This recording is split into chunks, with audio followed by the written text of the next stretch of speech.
Hi, welcome to Matt Holman Golf. I've got Adam Scott here today, just hitting a pitch shot, maybe a 40-yard shot and then a bunker shot. Just wanted to run you through some of the changes that he's made in his short game. So we start on the right hand side.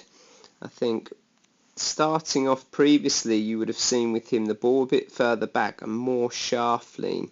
So now he's sort of feeling the shafts much more sort of straight up and down. It's going to allow him to use the bounce and release the club head more.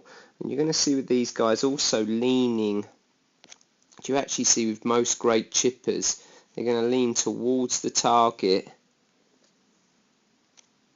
as you swing back. So you can see he's actually leaning forward, which, helps the angle of attack, creates a slightly steeper angle of attack. So he now offset that, and that's really where the modern method of pitching and chipping has gone. Is he's got a relatively wide position through his wrist. There's not too much wrist setting going on. You can see he's got quite a wide, or what we call shallow, position through the wrists and the left arm. See a lot of great chippers and pitchers in that position. I mean, probably the most well known for that is Steve Stricker, guys like Thomas Bjorn, and I think you've got a lot more players moving to this sort of technique now. It's becoming much more widely understood. I think the great pitchers and chippers, a lot of them have understood this and played this way for a long time, but now they can start to measure it. So I know the work at TPI, they talk about the kinematic sequence, and they found in short game it's actually the opposite to long game. So in long game, from that position there, we tend to see a ground up movement.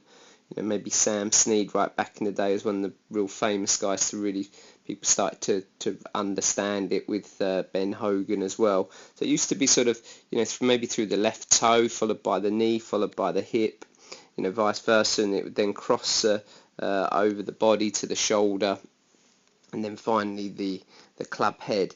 Where what they've found is in the best chippers, actually what moves first is the club head, followed by the arms, followed by the chest, and then finally the hips, and pretty much after the ball, especially in bunker play. So the lower body is going to be very quiet now. See how the head is very much forward of where it started.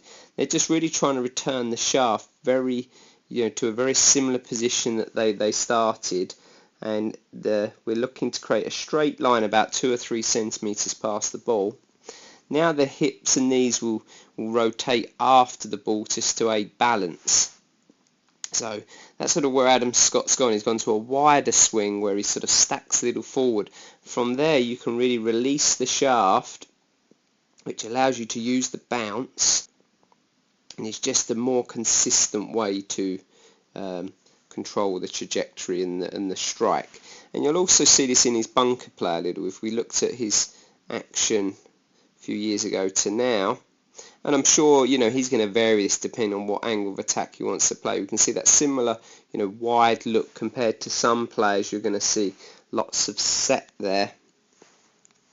He's using sort of very much a U-shaped swing down. Again, quiet lower body. He has some right knee movement. See that shaft creates a straight line. Again, a couple of centimeters past the ball, and now everything will respond and keep moving through. But I think on the whole you're going to see a lot of players moving towards this style of short game where the shaft's a little bit more upright at address.